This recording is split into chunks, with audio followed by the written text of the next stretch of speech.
Hello, hello. This is Stabpoke, and welcome to another episode of Feed the Beast. I'm right now, as you can probably see, is I'm in a creative world, as you can see by all creative doodads, and I just wanted to come in here because I'm gonna be starting a single player Feed the Beast pretty soon, and what my objective is will be to minimize lag on any Feed the Beast game, basically, because the reason why I would like to do this is because Feed the Beast lags so much. We on our multiplayer server, I'm just not capable of playing it because it just lags way too much. And most of it is because we want ample amount of power to create all the UU matters and stuff. And so we have one guy, I'm not going to say that he causes the lag, but we have one guy having 80 steam boilers going off fed by wither skellies, just constant dying wither skellies. So it has a constant supply of infinite coal going through 80 steam boilers. And unfortunately for him, GregTech nerfed the matter fab rate, so he has to create more matter fabs if he wanted an efficient system.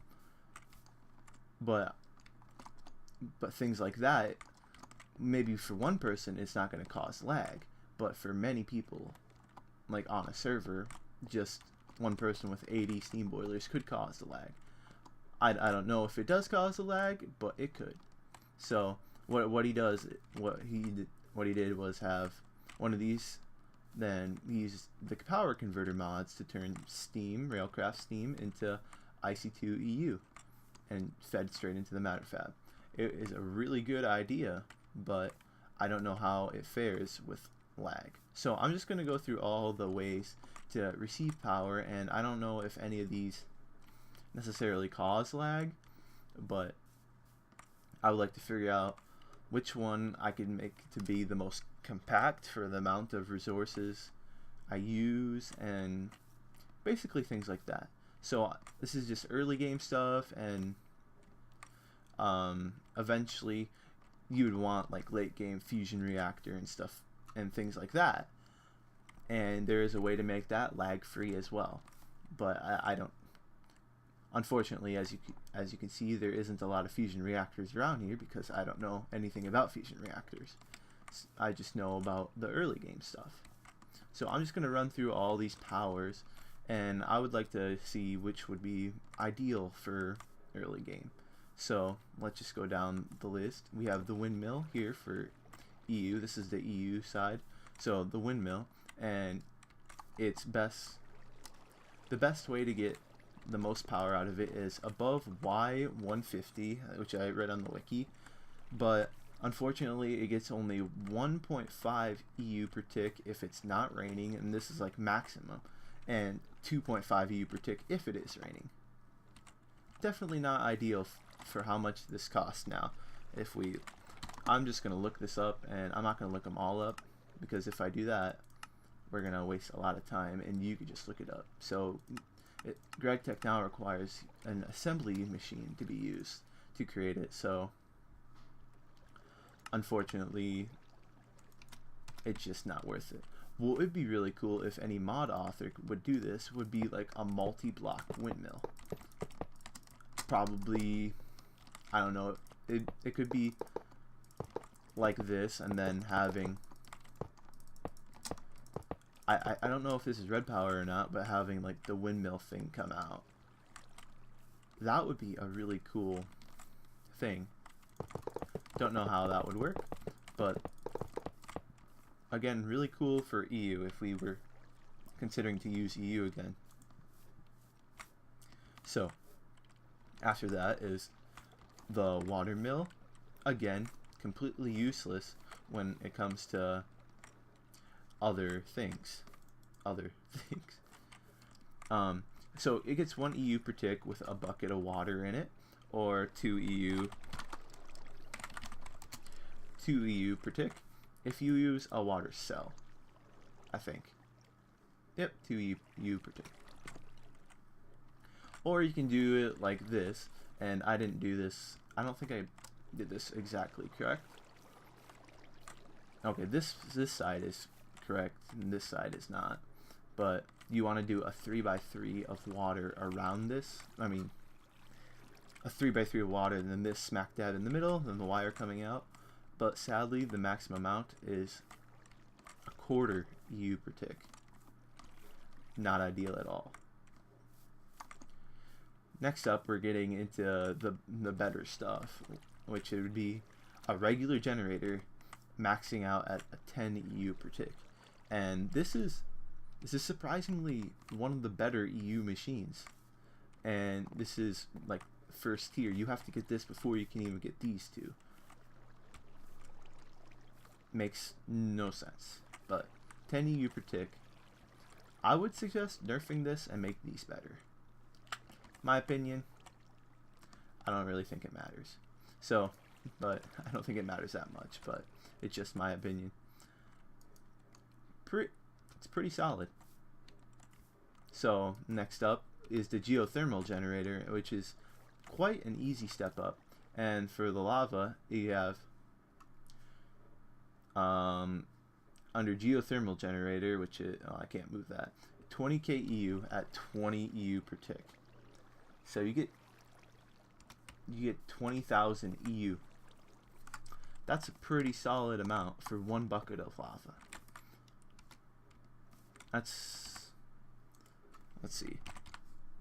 Let's grab an MFV just to check it out. It's not where I wanted it, but yeah, that's filling up really nicely. And the step up above that is the thermal generator from GregTech. Even better.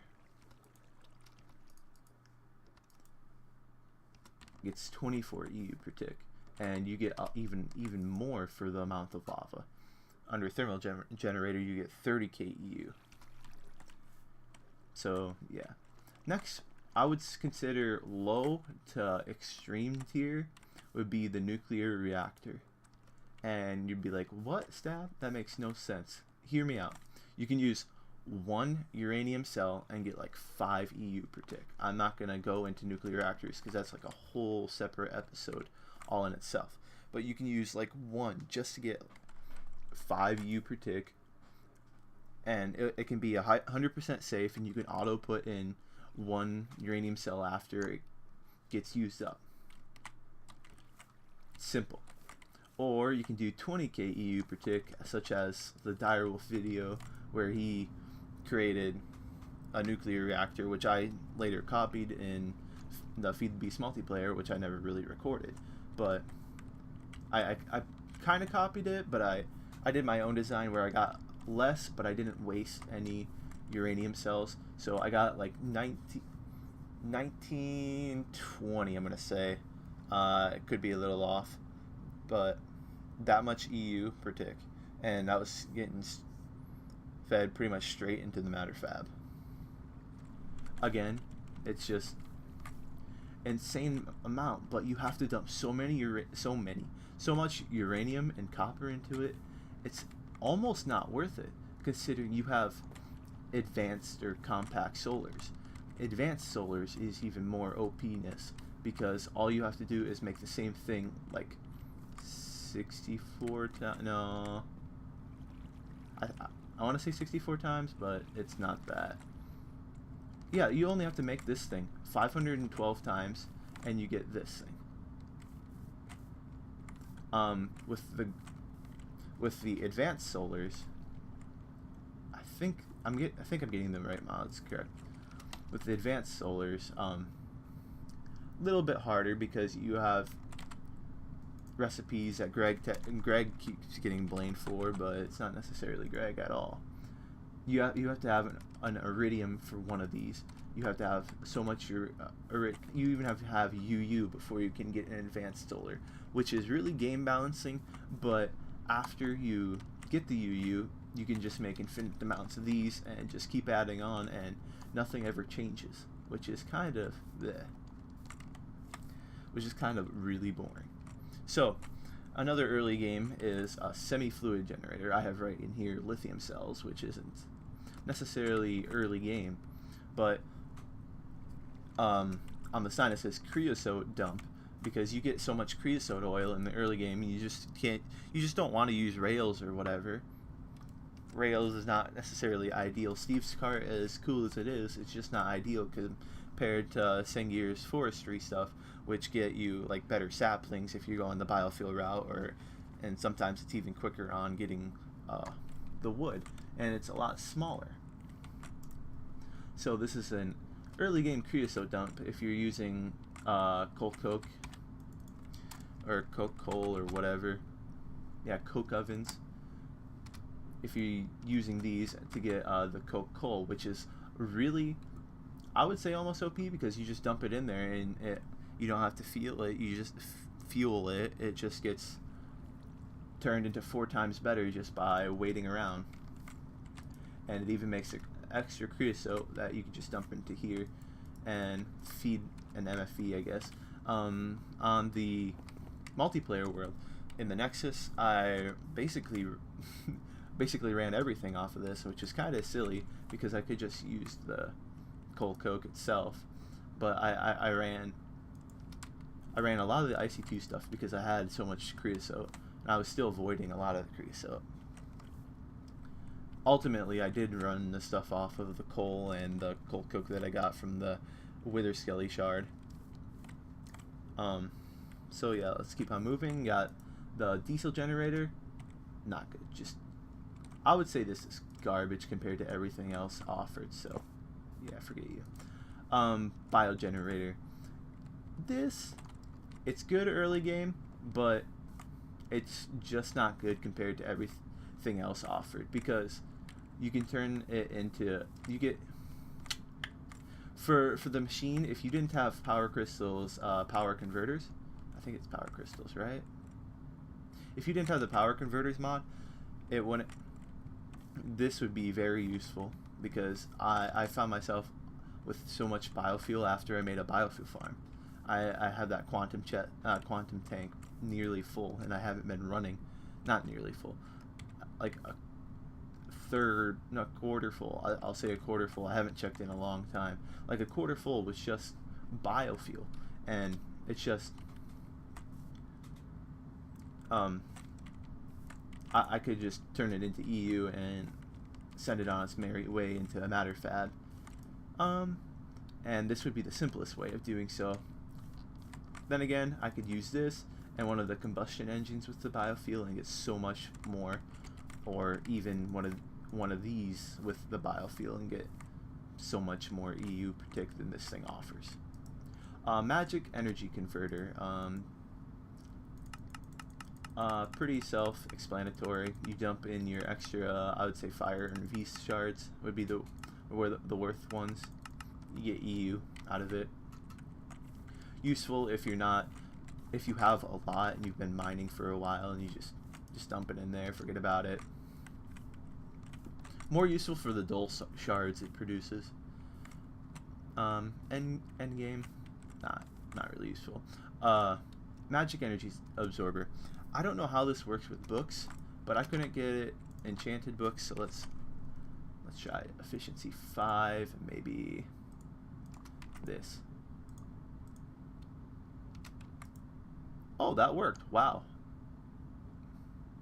What? Okay, I guess I figured out how it works. I'm gonna leave that on for a second. If you turn one of these two on, it just destroys the Vs around you. Like, it will literally drain it and just turn it into EU. Really, it's almost really good if you have a lot of, like, maybe pure nodes around, like a giant amount of, like, I'd say like 100 pure nodes just to continue to supply the R node. Okay, that was a lot. I wasn't expecting that. But it wasn't really working with books. Yeah, it doesn't work with books. I thought it would. I guess that's what I was doing wrong. Anyway, turn that on. As you can see down here, my Vs is literally going down. No, don't do that. It supplies it with a good amount of energy, but it just destroys your flux. Let's get you No, cheat mode back on. Ah! Sure, put that on there, and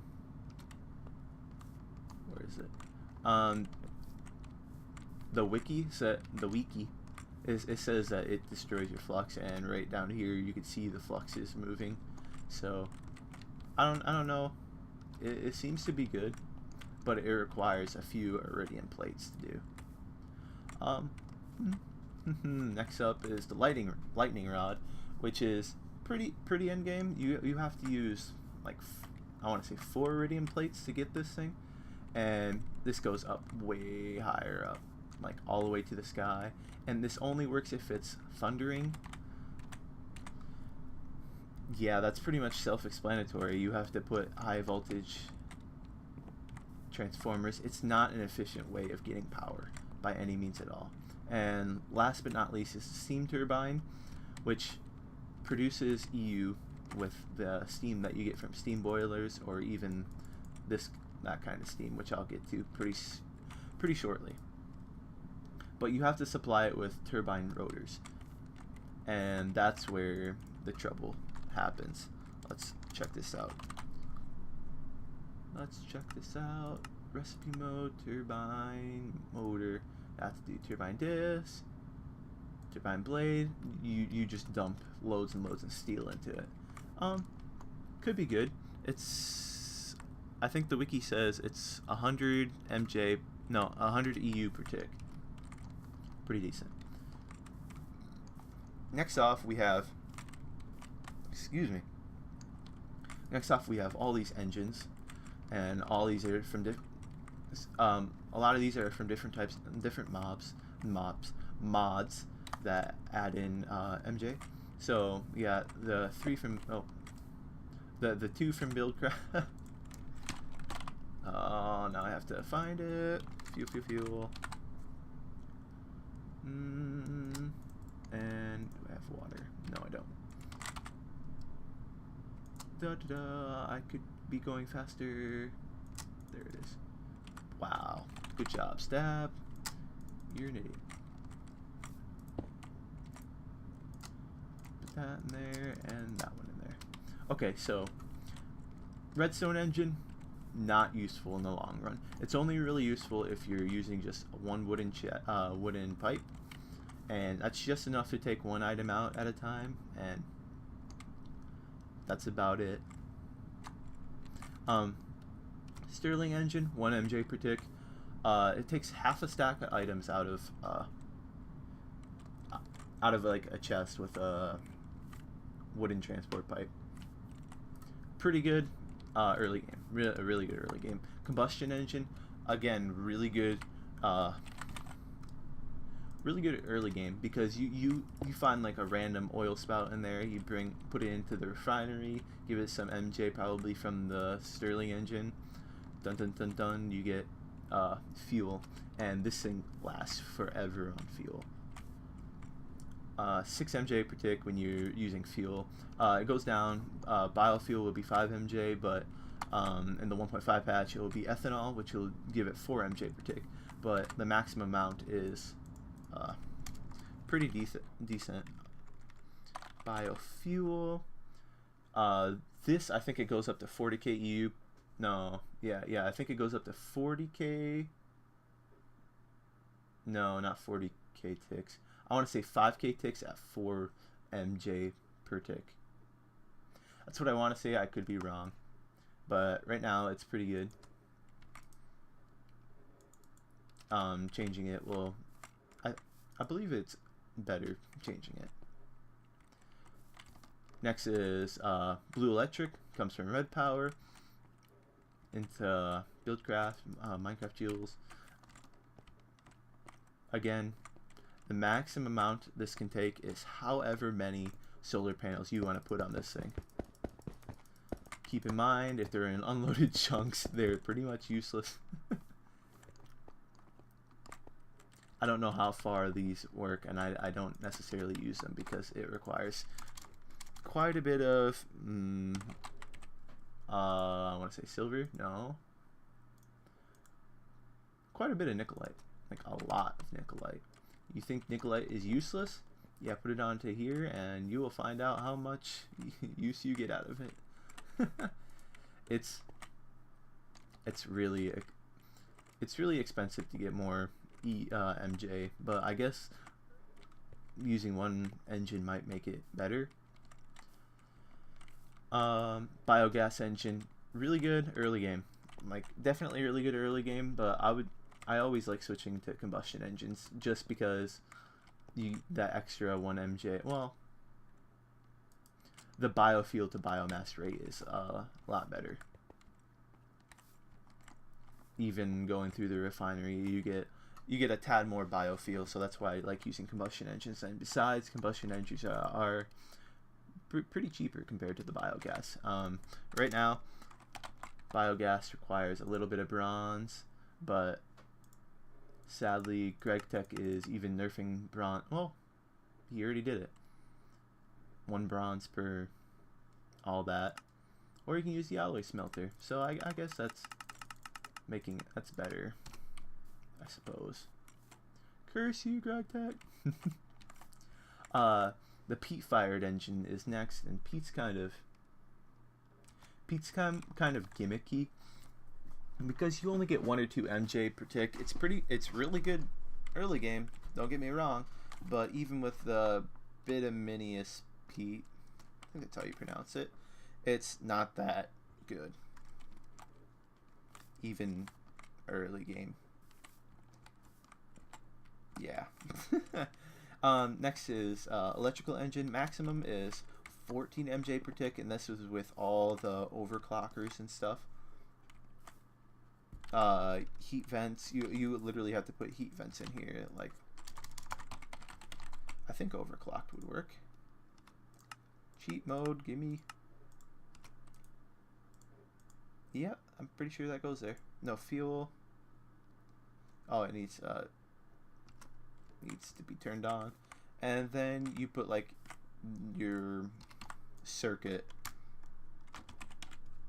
You put your circuit with the electron tubes and stuff like that. The maximum you can get is 14 MJ per tick, but for the amount of EU you'll be dumping into it, it's more worth it to use power converters. Next up is hobbyist steam engine. I think that's how it works. 2 MJ per tick.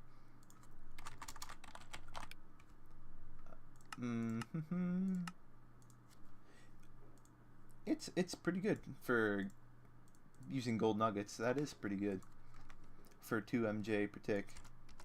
But again, you have the steam engine, which over there that does pretty much the same thing. Commercial steam engine and industrial steam engine, all these ones come from Railcraft. And I don't remember which one this one comes from. Yeah. These ones come from Railcraft. Run off of steam. Have some steam going into them. I don't know if they're actually in here or I have to turn it on. Pretty good. 8 MJ per tick is where it maxes out at. And a steam boiler can... Well... I think this steam boiler, it might be able to fuel 8 of these. So 64 MJ per tick for the amount of steam. I think that would be good. Again, power converters still destroys with steam. Magmatic engine, 4 MJ per tick. Really good because it doesn't need a redstone signal to continue. You get a whole bunch of this from the nether, and netherrack into magmatic engine, magma crucible, pretty cheap. Always good to check if you're recording sometime during the episode. I had to make sure, because that was a long talk. Steam engine, I like starting with those instead of a Stirling engine. Where is it at? Sadly, it uses copper, but yeah, it's still pretty good. It's really simple compared to the hobby steam engine, where it has like measuring steam. You have this charge up time. It just starts right away after you put the fuel in. So I'm gonna turn this on. See this? See, it starts right away compared to this one where it has to build up. I think, yeah, it has to build up its steam. I don't understand how this one really works. Red power, you've confused me. Anyway, the bad thing about this one is this one can explode if you don't keep it cool with water. Or I think ice works in it too. I don't know why this one's not starting.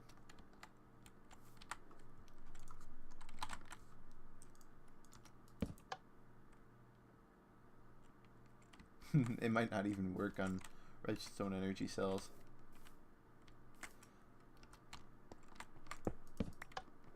Oh, that worked.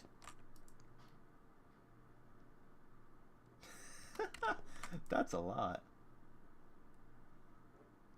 Okay, this amount of solar panels. Oh, this is even going faster now than this one. Wow.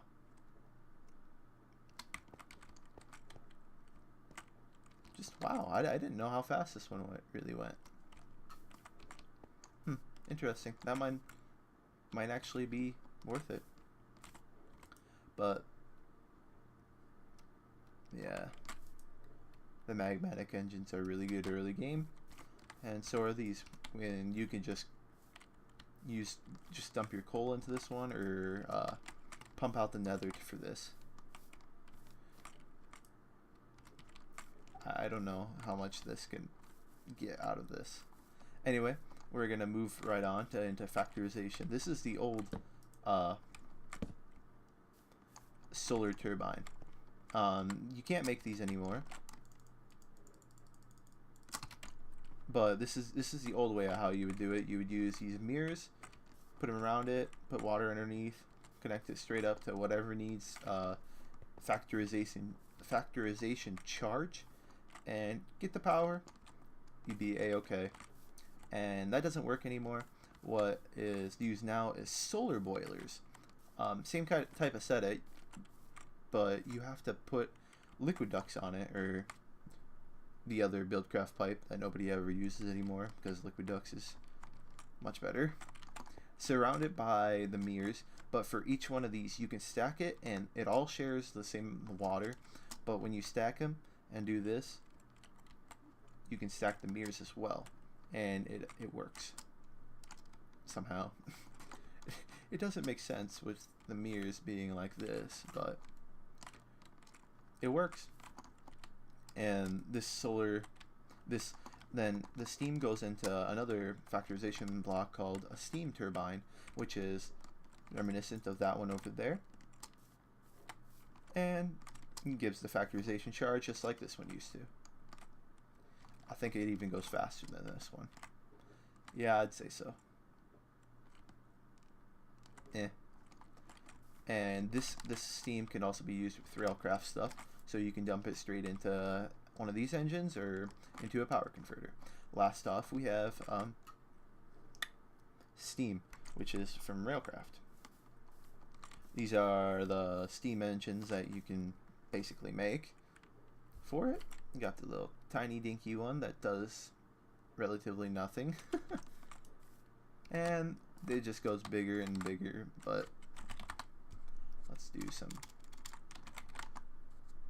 Okay. Let's grab a bunch of this stuff and just dump it into the steam boilers. That one. And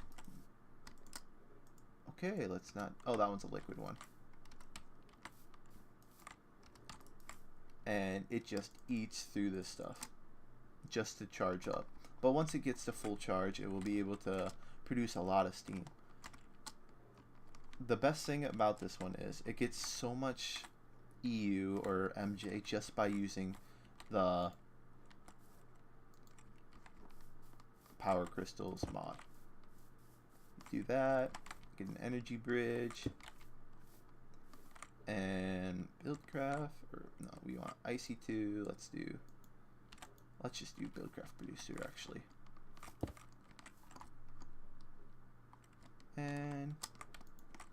Huh, I turned green. I don't know why. It doesn't produce anything yet because it has to charge up.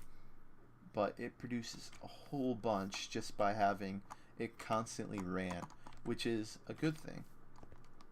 Which is really good, and it's only really iron. To tell you the truth, that's all you have to do is iron. Maybe you might have to turn it into steel to get high pressure instead of low pressure boilers, but basically it.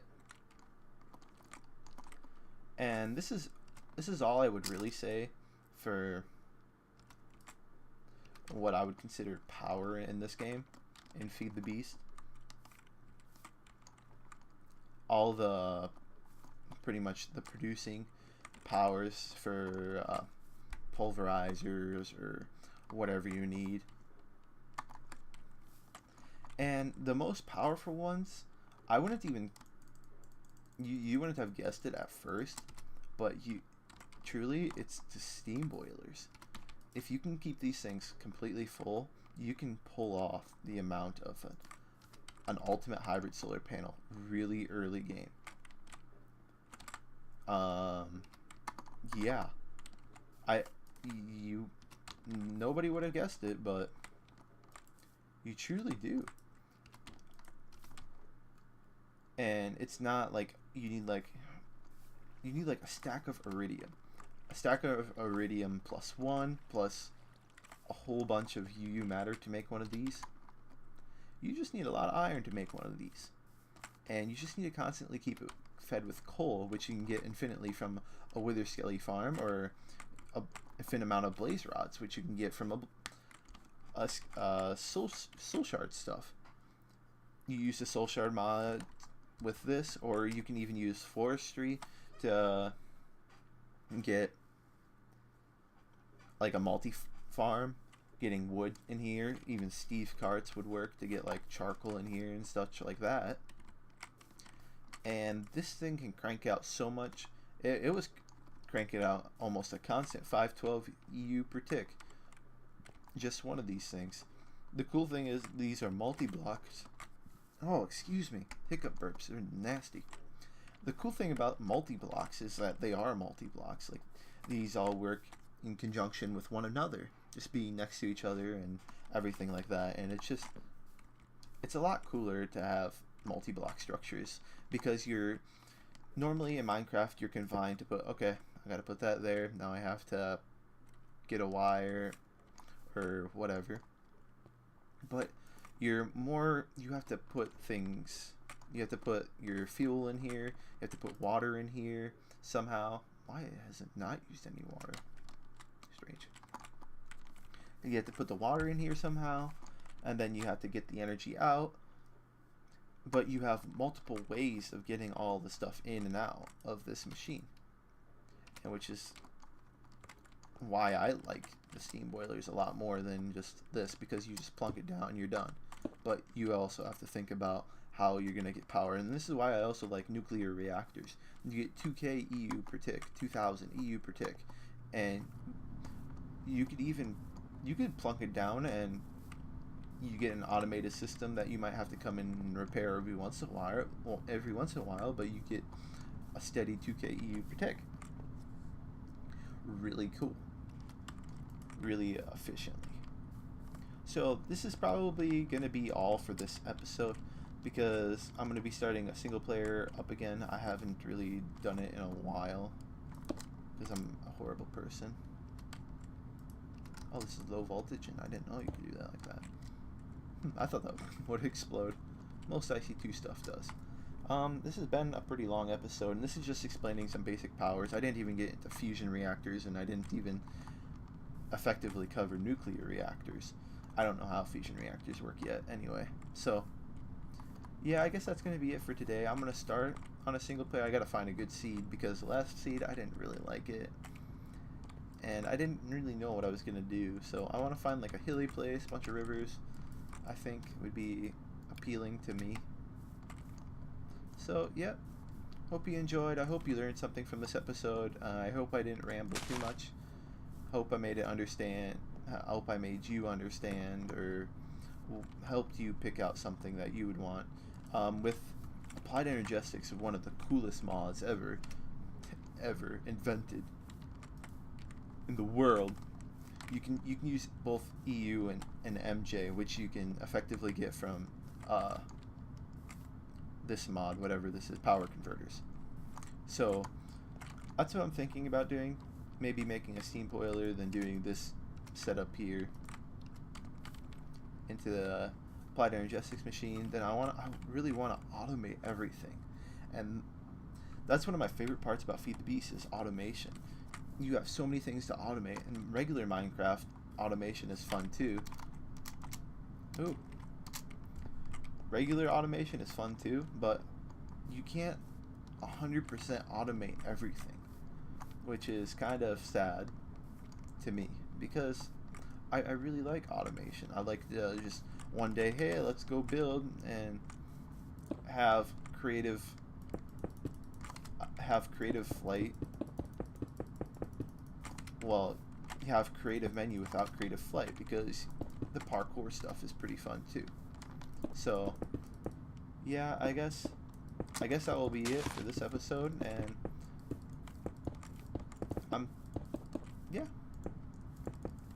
I hope you enjoyed it, and I hope you'll consider watching my single player whenever I start getting that started. So have fun. Bye.